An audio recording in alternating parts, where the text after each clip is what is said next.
buenas tardes. Hoy día vamos a hablar de coledocolitiasis en primer momento y de colangitis seguidamente. Cuando hablamos de coledocolitiasis, obviamente nos referimos a una complicación de la enfermedad litiásica vesicular. Está claro que la enfermedad litiásica vesicular tiene a la coledocolitiasis como su complicación frecuente. Básicamente, desde un punto de vista de clasificación, podemos dividir la coledocolitiasis en primaria o secundaria. Como su nombre menciona, primaria será aquella que se forma en el conducto biliar. Por lo tanto, las características que vayan a tener los litos van a ser muy diferentes. Los litos asumirán el modelo, el molde del conducto biliar, por lo tanto serán cilíndricos. Y además serán como barro, y se destruirán muy fácilmente. En cambio, cuando son una coledocolitiasis secundaria, hace mención a que existe una migración de litos de la vesícula hacia el conducto biliar. Por lo tanto, serán la mayoría de colesterol, serán polifacetados, serán mucho más duros, ¿sí? Y no tendrán la forma de conducto biliar cilíndrico. Cuando hablamos de la incidencia, planteamos decir que es difícil su precisión porque el 5% pueden ser asintomáticos o pasar desapercibidos, con una característica muy importante. Cuando se analiza la prevalencia de la coledocolitiasis en pacientes portadores de vesícula, es decir, de pacientes con vesícula in situ, la cosa varía. La cosa ahí es de 18 a 20%, ¿sí? Pero obviamente la incidencia de la coledocolitiasis es muy difícil toda vez de que estas pueden ser asintomáticas o desaparecidas. Desde un punto de vista del número de litos, pueden ser únicos o múltiples. Y hay una característica muy importante, es que van aumentando su prevalencia a medida que pasa la edad.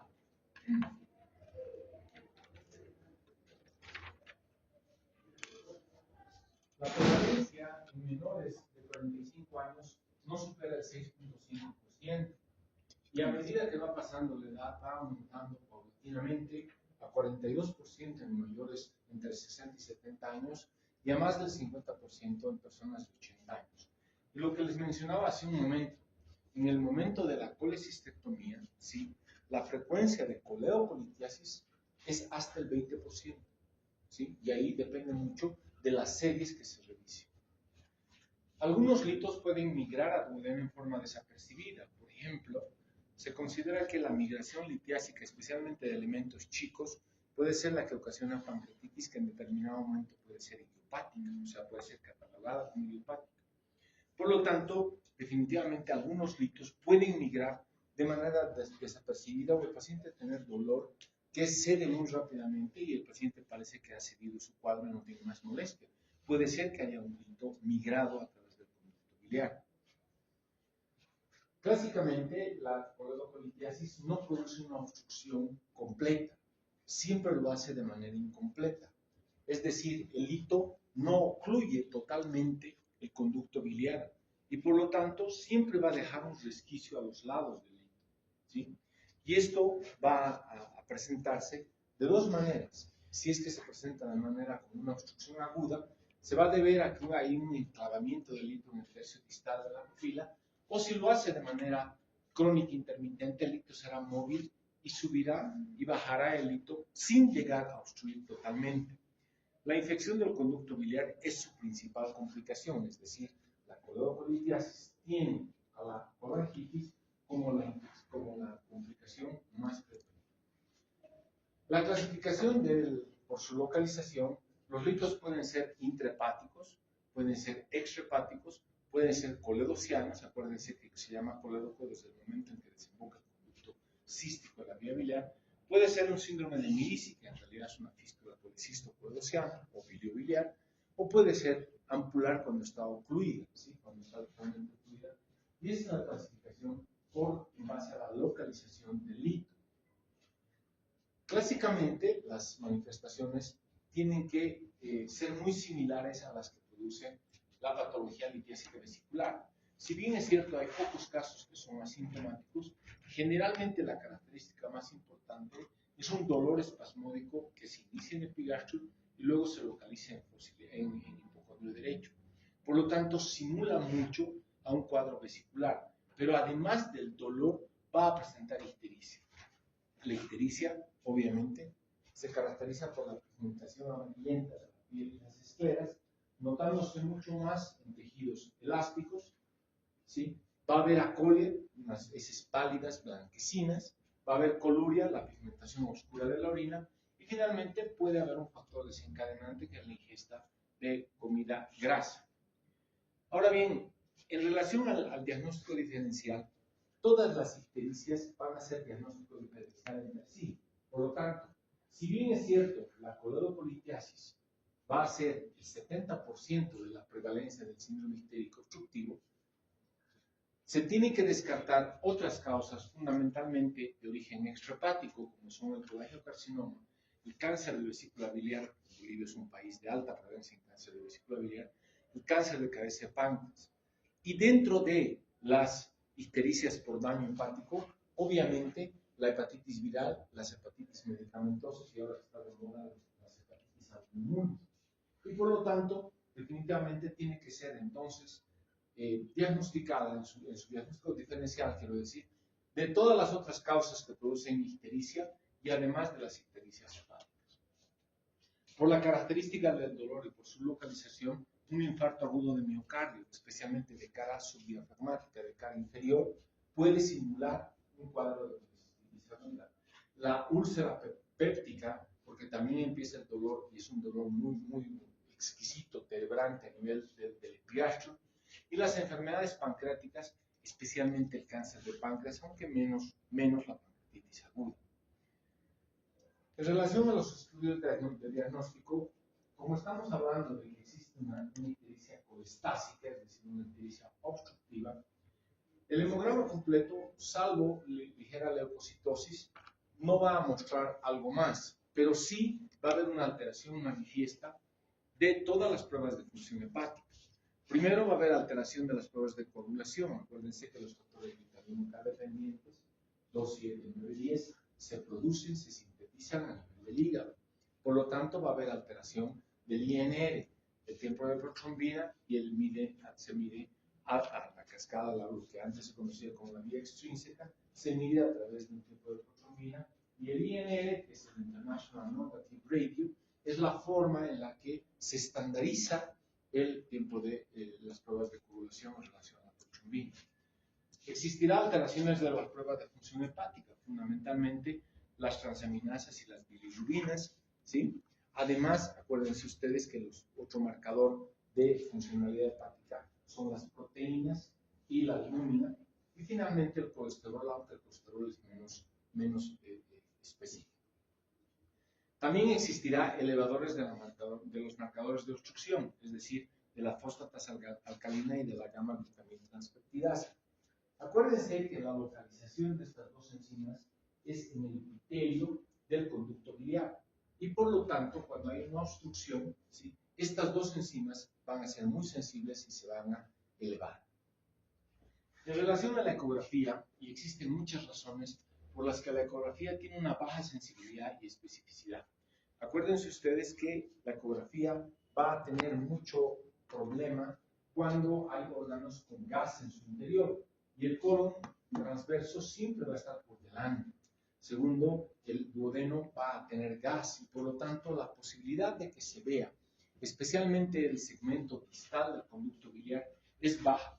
Por eso el rendimiento global de la ecografía para el diagnóstico de enfermedades del conducto biliar es baja. No supera el 60%. Un trabajo de investigación que nosotros hemos hecho en el Hospital Obrero era del 52%, o sea, cuando lo hemos comparado con el ERCP. Por lo tanto, el rendimiento de una ecografía es muy bajo. Ahora bien, si bien es cierto la ecografía tiene un rendimiento bajo, es el primer estudio a ser solicitado, fundamentalmente cuando existe una vesícula in situ. Pero existirán algunos parámetros indirectos, como por ejemplo la dilatación de la vía biliar, que sí van a ser un parámetro interesante para el diagnóstico de una coledocolitiasis o por lo menos de un síndrome ictérico obstructivo. Se supone que en ningún caso la vía biliar debe medir más de 8 milímetros, ¿sí? En pacientes colecistectomizados se acepta que pueda medir hasta 10 milímetros, pero para ustedes de un modo dogmático vamos a decir que no puede haber vía biliar más de 8 milímetros. Por lo tanto, cuando ecográficamente nosotros vemos que existe un conducto biliar mayor a los 8 milímetros, tenemos que sospechar de que hay alguna causa de obstrucción, ¿sí? Puede ayudar en el diagnóstico de masas, tumores, abscesos hepáticos o metástasis, sí la ecografía, porque ahí tiene mejor desempeño, pero no tanto para el conducto biliar. Ecográficamente hay un signo que se conoce como el signo de caño de escopeta, de doble caño de escopeta, en la cual ustedes con la ecografía pueden ver la vena porta y el conducto biliar. Y está claro que si nosotros logramos ver un lito en su interior, obviamente la probabilidad de presunción diagnóstica aumenta muchísimo, ¿sí? ¿Cuáles son los estudios específicos para valorar el conducto biliar? Fundamentalmente cualquier tipo de colangiografía, es decir, una colangiopancreatografía retrograndoscópica, una colangiografía transparieto-hepática, una colangiografía intraoperatoria o una colangioresonancia. Estos estudios sí son muy sensibles y recuerden ustedes que hasta ahora la RCP o la CPD sigue siendo el estándar de oro en el diagnóstico de enfermedades del conducto biliar. Por lo tanto, vamos a ver algunas imágenes. Normalmente el conducto biliar, cuando es de características normales, se lo ve así.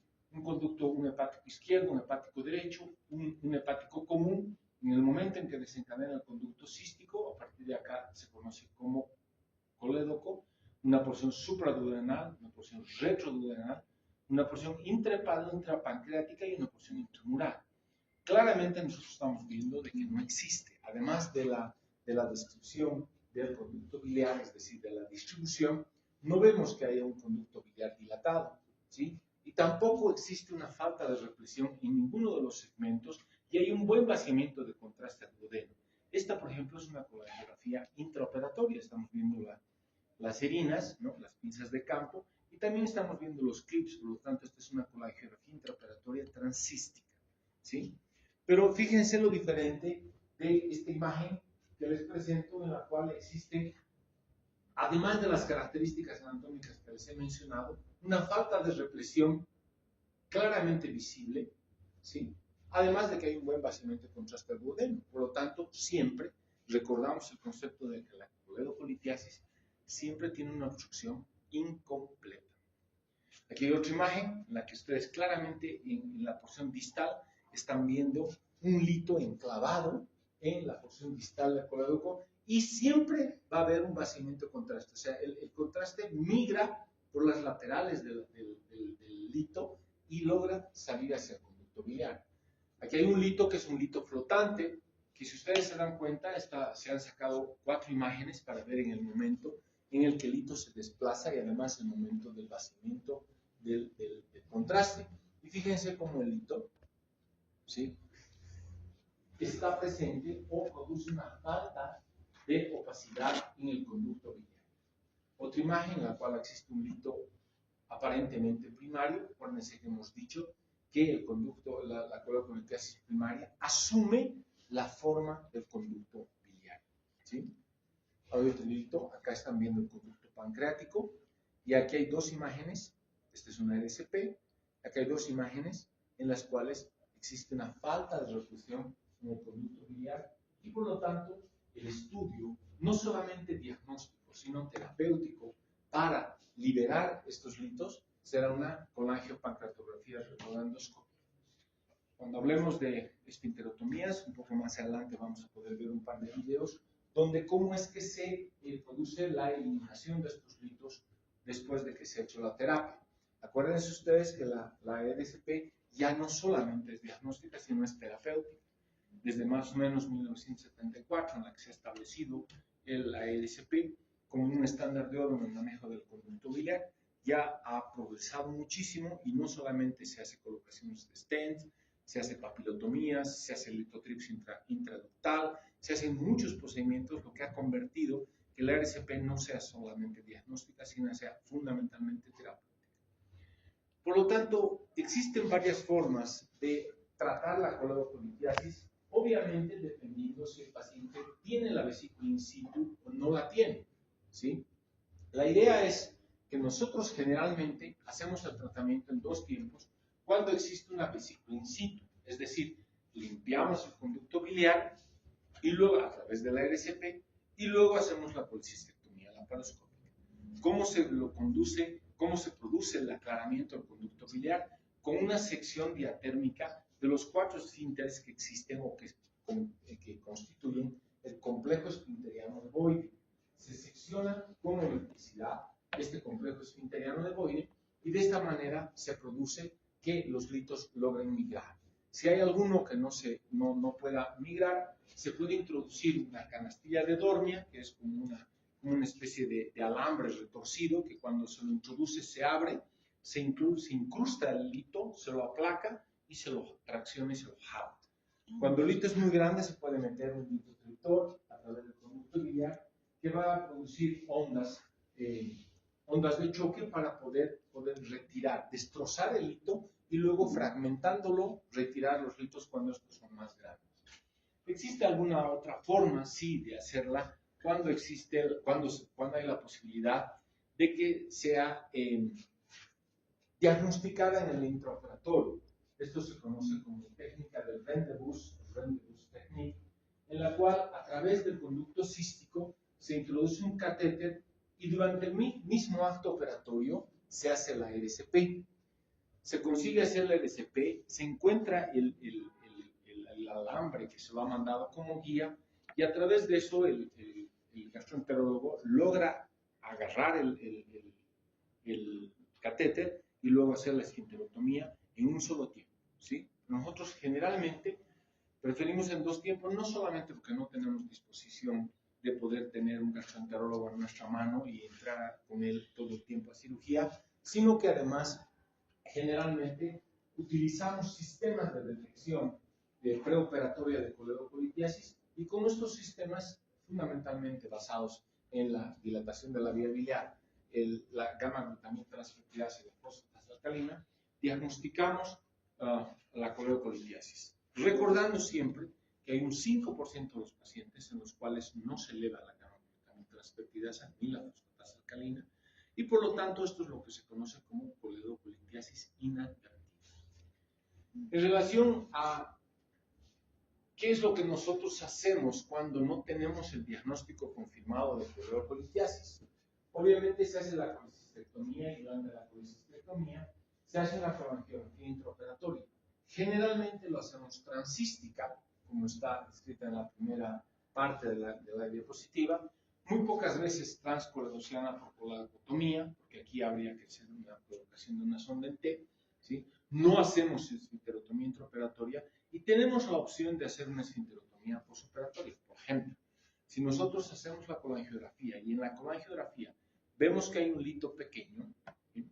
Podemos, para no estar explorando la vía biliar, que obviamente demora y además tenemos una posibilidad de lesionar el conducto biliar, ¿sí? Dejamos lito in situ con un drenaje y hacemos la esfinterotomía al día siguiente. Por lo tanto, también la opción de una esfinterotomía postoperatoria cuando no hay un diagnóstico de coledocolitiasis es factible. Y finalmente tenemos la exploración abierta del conducto biliar, para lo cual lo que tenemos que hacer es primero, obviamente, hacer la confirmación a través de una colangiografía intraoperatoria. Luego de eso se hace la ligadura del conducto cístico. Siempre se debe tomar la muestra de bilis del colédoco a través de una punción con una jeringa, porque siempre hay que descartar la colangitis, o mejor dicho, tener la posibilidad de hacer un cultivo. La colocación de puntos tractores, generalmente, acuérdense ustedes que el conducto biliar tiene 2 vasos que van por el radio de las 3 y el radio de las 9, y además entre ellas existe una red de vasos comunicantes. Por lo tanto, una vez de que se colocan los puntos tractores a ambos lados, se hace la coledocotomía longitudinal, eso quiere decir en el sentido del conducto biliar. Se hace la exploración de la vía biliar, luego se hace la coledocolitotomía, es decir, la retirada de los litos, sacar los cálculos del conducto biliar, se llama coledocolitotomía. Y finalmente se puede hacer una coledocosgrafia primaria o hacer una coledocosgrafia sobre sonda en T, Por lo tanto, estaríamos creando una coledocostomía con sonda en T. Las imágenes de esta cirugía son extractadas del libro texto de ustedes, en la cual luego de hacer la colecistectomía se colocan los dos puntos tractores, se hace la colectomía longitudinal, se explora la vía biliar y finalmente se cierra el conducto biliar, ya sea con una sonda en T o simplemente con una ecografía primaria. Esta es una imagen de un paciente que ha sido sometido a este procedimiento de cirugía abierta y como ustedes ven está la sonda en T localizada con una rama hacia inferior y una rama hacia superior, ¿sí? Y así queda la imagen que tiene que ser corroborada en el intraoperatorio para descartar que no haya más litos, ¿sí? Hay un buen vaciamiento de contraste duodeno y por lo tanto hay una limpieza del conducto. En relación a la exploración laparoscópica del conducto biliar, ustedes ya saben que más o menos desde 1988 la cirugía laparoscópica ha revolucionado mucho el tratamiento de las enfermedades, fundamentalmente la enfermedad litíaca vesicular. Por lo tanto, si nosotros tenemos la capacidad y la experiencia de hacerlo, luego de hacer la confirmación de la coleocolitiasis por una colangiografía intraoperatoria, hacemos la ligadura proximal del cístico, hacemos una cisticotomía parcial para la realización de la colangio. Si certificamos que a través de la colangiografía intraoperatoria existe una coleocolitiasis, ¿sí? Ya sea diagnosticada intraoperatoria o inadvertida, tenemos algunas opciones para manejar este límite. Primero, la exploración transcística del conducto biliar, es decir, introducir un catéter ligeramente más grueso para ir dilatando el conducto cístico. Y a través del conducto cístico poder meter una canastilla de Fogarty para agarrar el hito y retirarlo, en caso de que sea factible. Si no se puede, esta es la segunda opción, una coledocotomía, ¿sí? A la manera de la cirugía abierta, se abre el colédoco, se explora la vía biliar. Y si nosotros tenemos la capacidad de contar con un coledocoscopio, pues mucho mejor. En mi hospital sí se trabaja con coledocoscopio e introducimos el coledocoscopio para ver hacia proximal y hacia distal si no hay más litos. Y de esta manera tener la certeza de que no tenemos litos y finalmente hacer una coledocoscopia primaria. Si no tenemos la certeza, tenemos que emplear una coledocostomía con sonda en T, ¿sí? Si no tenemos la capacidad de hacerla por laparoscopía, podemos convertir el procedimiento a cielo abierto, es decir, terminar con una cirugía abierta. ¿Okay? Esas son las opciones en relación a la coledocolitiasis. Ustedes ven como ejemplos una colangiografía intraoperatoria, claramente es una colangiografía intraoperatoria transcística, conducto hepático izquierdo, hepático derecho, hepático común, conducto cístico y conducto biliar. Este conducto es una colangiografía normal. Acá igual es una colangiografía intraoperatoria, aquí está la troca, y es transcística porque los clips están puestos acá, y fíjense que la vía biliar está dilatada y hay una falta de represión en el segmento distal. Una colangiografía con sonda en T, probablemente después de que se ha hecho una exploración de vía biliar. Pasemos a la segunda parte de la conferencia, que es una colangitis. Acuérdense ustedes que la colangitis, por definición, es la infección del conducto biliar, la infección de la bilis. Por lo tanto, vamos a recordar algunos aspectos que son característicos de este complejo. La colangitis fue descrita por el doctor Charcot en 1887 como lo que él denominó la fiebre hepática. Y si ustedes se dan cuenta, desde Charcot, desde ese entonces hasta ahora, la triada de Charcot persiste aún en ejercicio clínico, pese a que ahora ya se ha disminuido muchísimo su uso, toda vez de que existe lo que se conocen ahora como las guías de Tokio, que la última versión es la 2018. Y eso ha aclarado mucho, toda vez de que la triada de Charcot tiene una sensibilidad y una especificidad bajas.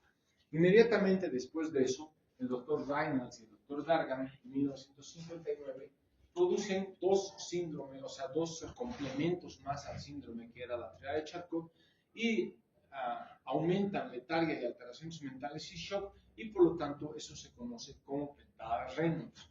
El gran problema es que cuando nosotros diagnosticamos una triada de Charcot, generalmente el paciente ya tiene una mortalidad muy alta y peor cuando hablamos de una afectada de Raynaud's. Por eso es muy importante que nosotros anticipemos el diagnóstico mucho antes de tener una triada de Charcot, y eso lo hacemos en base al sistema de precisión que nos ha proporcionado las guías de Tokio del 2018.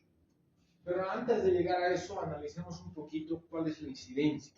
Los casos graves de colangitis están aproximadamente entre el 7 y el 25% y tienen una mortalidad relativamente alta, hasta el 10%. Como hace un rato habíamos mencionado, la colangitis tiene a la coledocolitiasis como la mayor etiología de su producción. Por lo tanto, 70% de las colangitis están producidas por coledocolitiasis. El síndrome de Mirici, es decir, la fístula colecisto-coledociana, las estenosis biliar benigna, es decir, lesiones iatrogénicas del conducto biliar, las estenosis de las anastomosis biliodigestivas, o sea, pacientes que ya han sido o que han tenido una lesión iatrogénica de vía biliar, que han tenido una estenosis, también son causa de colangitis, y finalmente estenosis de origen maligno, que son del 10 al 30%. Si bien es cierto, en la anterior conferencia hemos dicho que la obstrucción del conducto biliar que produce un lito siempre es incompleta, la obstrucción que produce una malignidad siempre es muy completa. Por eso es que la colangitis se desarrolla más tardíamente en las de origen maligno. En cambio, en las colangitis secundarias a coledocolitiasis existe una migración de los bacterios del duodeno que atraviesan por las paredes del lito y más frecuentemente más precozmente producen colangitis. Y este es un aspecto epidemiológico. La colangitis aguda es una condición mórbida asociada a inflamación aguda e infección del conducto biliar. Por lo tanto, la aparición de la colangitis dependerá fundamentalmente de la teoría migratoria ascendente, es decir, de la obstrucción, el incremento de las bacterias en el conducto biliar. Se supone que las bacterias van a subir a través del duodeno, ¿sí? Sabemos que existen varias formas para que el conducto biliar no se colonice de bacterias. Y una de ellas, la más importante, es el flujo de la bilis, es decir, el flujo anterógrado de la bilis, que chorree bilis de manera permanente. Además de la producción de inmunoglobulina, que no es la mayor causa, sino el hecho de que fluya la bilis hacia el duodeno es la mayor forma en la que se evita la colonización de bacterias. Pero cuando existe obstrucción, este flujo ya no existe y por lo tanto hay una migración de gérmenes desde el duodeno hacia arriba. Segundo, este incremento de las bacterias, además de la éstasis que se va a producir en el conducto biliar, va a producir una elevación de la presión intraductal que además va a empezar a producir una translocación bacteriana, es decir, los gérmenes van a salir del conducto biliar para llegar a producir hasta el sistema vascular y hasta el sistema linfático, y después de eso va a llegar a través de la vena porta hacia el hígado. No se ven mucho las flechas, pero este es el resumen de la fisiopatología de la colangitis. Lo primero que tiene que haber siempre va a ser una obstrucción del conducto biliar. Inmediatamente después de eso va a haber éstasis. Al haber éstasis, como les he mencionado, va a haber un ascenso bacteriano, por lo que llamamos la teoría canalicular ascendente, y además de la éstasis, el incremento de los bacterios, la proliferación de las bacterias, va a aumentar muchísimo más la presión. Esta presión lo que va a ocasionar, ¿sí?, es que el epitelio del conducto biliar se separe de entre sí, es decir, existe un espacio entre las células epiteliales y los gérmenes pasen a la circulación linfática y además a la vena porta. Y por lo tanto, al haber una infección a presión, esta infección va a llegar hasta el sistema portal, que se conoce como piliflebitis, es decir, la presencia de pus en la vena porta, y de esta manera va a llegar hacia el sistema portal y hacia el sistema sanguíneo. Por lo tanto, esta es la fisiopatología de la colangitis hasta que lleguemos a un absceso hepático, que es la complicación más tardía de una colangitis. Microbiológicamente, los gérmenes van a ser los mismos gérmenes que están localizados en el nivel del intestino, es decir, fundamentalmente gram negativos y anaerobios. Y dentro de los gram negativos, los más importantes siempre van a ser la Escherichia coli y la Klebsiella, y dentro de los anaerobios, el Bacteroides fragilis. Los gram positivos son mucho menos frecuentes, aunque pueden haber algunas cepas de enterococos, estreptococos o algunos estafilococos, pero son mucho menos frecuentes. En el tratamiento que deviene de esta gráfica, vamos a nosotros siempre cubrir gram negativos y anaerobios en el tratamiento de los pacientes con colangitis. Como les mencioné, es una obligación tomar un cultivo de bilis toda vez que nosotros certificamos que existe colangitis. Y el cultivo de bilis es positivo hasta el 93%. En cambio, cuando se toman hemocultivos, como dice la literatura, siempre hay menos del 30% de positividad. Por lo tanto, los hemocultivos son mucho menores en relación al cultivo de bilis mismo. Los laboratorios podrán mostrar una leucocitosis desde izquierdo siempre por la colangitis. Segundo, vamos a ver alteraciones no solamente de las pruebas de función hepática, sino de los marcadores de obstrucción del conducto biliar, es decir, de la fosfatasa y de la gamma-glutamina transpeptidasa. Por lo tanto, igual que con el síndrome histérico obstructivo, se van a elevar las pruebas de función hepática y los marcadores de obstrucción estos últimos días. Como les había mencionado, la triada de Charcot tiene una baja sensibilidad y especificidad que ronda entre el 24 y el 72%. Por lo tanto, no debe ser usado como una forma de diagnóstico, toda vez que cuando nosotros alcanzamos una triada de Charcot, la mortalidad del paciente está cercana al 90%. Por lo tanto, es obvio que se recurran a otros sistemas mucho más avanzados como para poder predecir de manera más adecuada una colangitis. El doctor Chendes, en su clásico artículo, describe como la colangitis como la bilis turbia o francamente purulenta.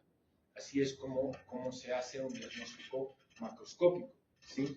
Y obviamente nosotros lo que primero tenemos que tener es la alta sospecha clínica de que el paciente histérico esté desarrollando una infección. Y esta infección la podemos certificar a través de los criterios de Tokio 2018. Como ustedes ven, los autores, los editores de estas guías clínicas, porque son guías clínicas, ¿sí? Separan en tres acápites. El primero como inflamación sistémica, es decir, si existe la presencia, ya sea de fiebre o escalofrío o de datos laboratoriales con una leucocitosis del izquierdo, que signifiquen inflamación sistémica, colestasis, es decir, una elevación de las bilirrubinas o de las pruebas de función hepática y datos alterados de las pruebas de función hepática como segundo marcador, y el tercero son algunos hallazgos imagenológicos. Por lo tanto, ellos sugieren que la presencia de uno de estos en dos de los sistemas, ya sea el 1, el 2 o el 3, van a ser la sospecha del diagnóstico. Pero la presencia de cada uno de los tres sistemas va a ser diagnóstico de una colangitis. Por lo tanto, con este sistema de Tokio 2018, la precisión diagnóstica ha mejorado mucho y nosotros ya no tenemos que esperar a una triada de Charcot. Pero obviamente, otro de los aspectos que es muy importante es estratificar la severidad, y también lo vamos a hacer a través de las guías Tokio 2018, pero lo vamos a ver en un segundo. Pero antes de eso tenemos que aclarar que los cuadros moderados y autolimitantes pueden ser potencialmente mortales, y la mayoría de los pacientes responde a un tratamiento inicial de antibióticos, a las medidas de soporte hidroelectrolítico y finalmente al drenaje de la vía biliar. Estos son los tres pilares que debería tenerse para enfrentar a un paciente con una colangitis. Las guías de Tokio 2018 establecen 3 grados de severidad de la colangitis. El grado 1, ¿sí?, donde está estratificado como leve, que responde a un tratamiento inicial en base a los líquidos y a los antibióticos. El grado 2, que son moderados, que no responden al tratamiento inicial y que existe un alto riesgo de incremento de la severidad sin drenaje, o sea, en otras palabras, nos está diciendo, tenemos la obligatoriedad de drenar el conducto biliar. Y finalmente, el grado 3, en la cual asocian disfunción orgánica múltiple, es decir, el paciente que va a tener cualquier tipo de disfunción orgánica múltiple y por lo tanto En estos está considerado un drenaje biliar urgente. Como habíamos mencionado, la ecografía no es el estudio ideal como para poder hacer el diagnóstico con precisión de colangitis, pero siempre lo tenemos que hacer toda vez que está relacionado con la enfermedad litiásica vesicular.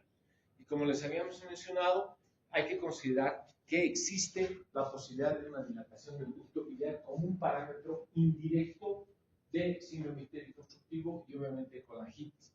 En algunos casos se puede ver un engrosamiento de la pared de la vía biliar durante la ecografía y también en casos más avanzados la presencia de abscesos hepáticos, que como les he mencionado es una de las complicaciones finales, si vale el término, de la colangitis. Además de eso, nos permite sospechar la etiología, es decir, si es que hay la posibilidad de un tumor, ya sea de la cabeza de páncreas, de la vesícula o finalmente una polidocolitiasis. La misma imagen de la anterior para poder ver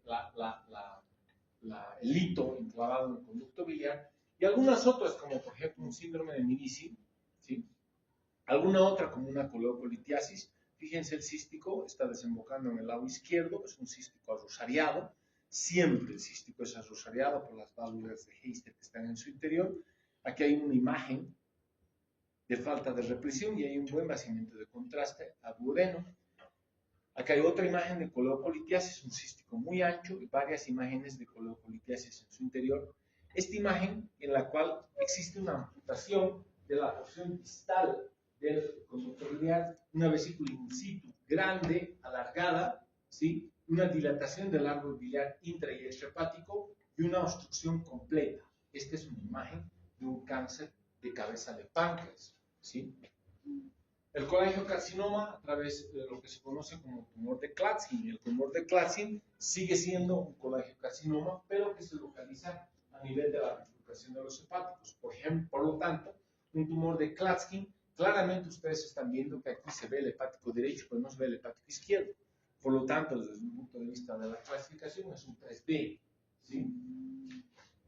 Acá, fíjense la ausencia del tercio medio del conducto biliar. Hay una sobredilatación del árbol biliar, una vía biliar distal fina y una falta de represión del segmento intermedio.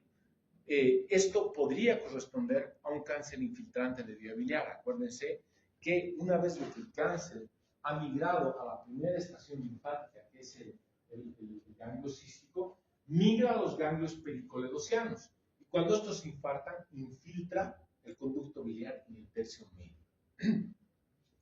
El objetivo del tratamiento de una colangitis obviamente va a intentar ser el drenaje del conducto biliar o la eliminación de la obstrucción, ya sea endoscópica o quirúrgica. De lejos, hace mucho que se prefiere hacer un drenaje endoscópico, no solamente porque desde el punto de vista terapéutico es más fácil, sino que además el estrés quirúrgico, el trauma quirúrgico que produce una cirugía, conlleva un aumento de la mortalidad del paciente. Por lo tanto, de entrada nosotros vamos a pretender primero hacer un drenaje endoscópico, ¿sí?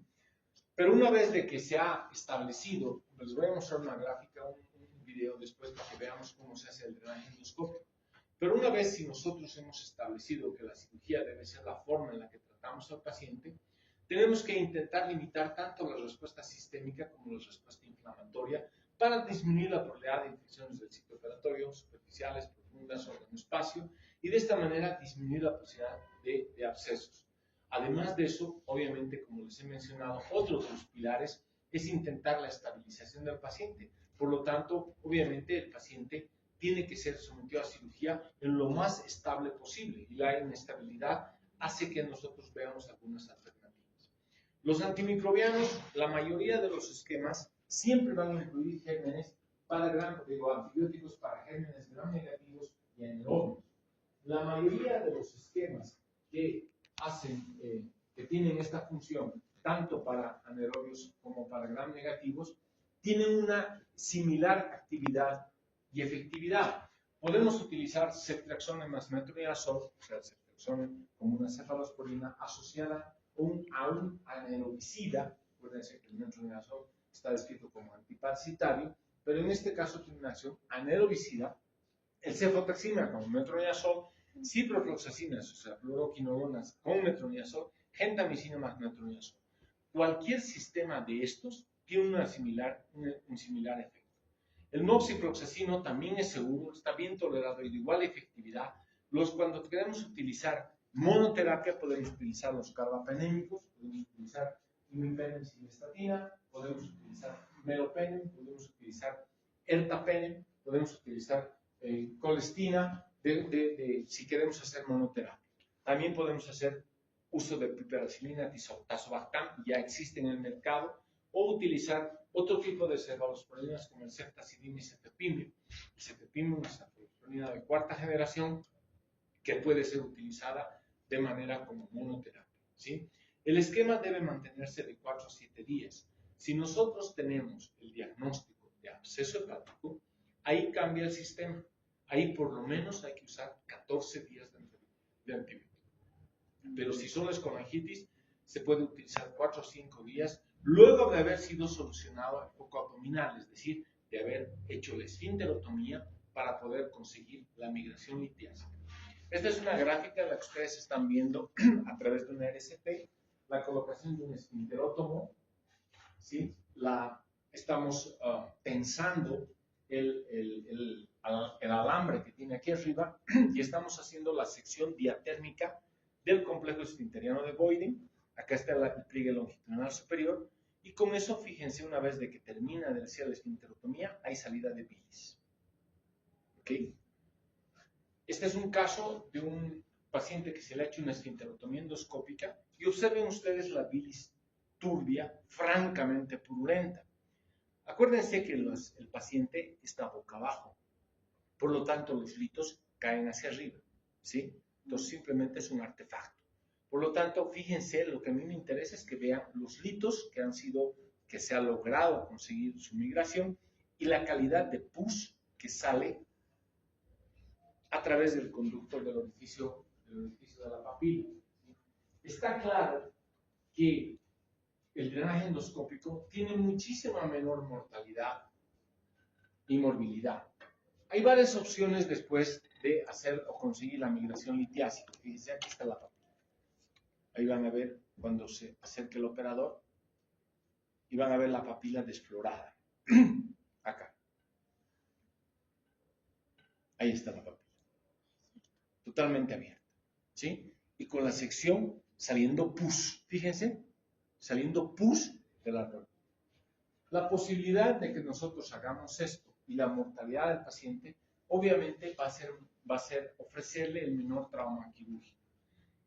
La cirugía de por sí ya va a producir un trauma o un estrés quirúrgico muchísimo mayor, por lo tanto va a haber un incremento no solamente de la interleucina 1, 6, etcétera, etcétera, marcador necrotumoral, y por lo tanto se prefiere hacer la terapia endoscópica. Acá está un paciente con control en la cual tenemos una sonda en T y una vía biliar dilatada, y aquí hay un lito en la porción distal, hay una coleocolitiasis inadvertida, ¿sí? ¿Ok? ¿Preguntas?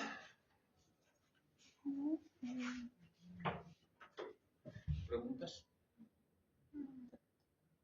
Doctor, usted dijo que ya en la triada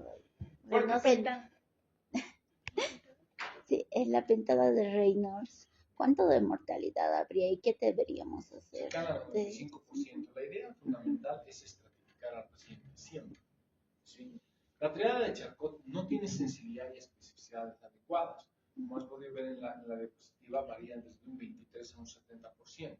Sí. Por lo tanto, pueden haber muchas enfermedades que simulen una triada de Charcot. ¿Sí? Por lo tanto, no puedes tener la certeza de que es una colangitis. En cambio, cuando utilizas las guías de clínicas de Tokio, vas a tener más precisión. Yo siempre les digo a mis alumnos, ¿para qué voy a diagnosticar una pentada de Reynolds si el paciente está prácticamente muerto? Entonces, la idea está anticiparse a eso. Si tú haces el diagnóstico de colangitis y manejas un sistema de estratificación como las guías de Tokio 2018, vas a poder estratificar mejor a tu paciente y vas a poder darle el rótulo del leve, moderado o severo. Y si es un paciente con una colangitis severa, vas a poder tener una mejor acción con él, es decir, manejo de líquidos, antibióticos y un drenaje endoscópico precoz. Que eso es la idea. Sí. ¿Otra? Ujú. Ok, muchas gracias. Ok, muchas gracias, doctor. Gracias.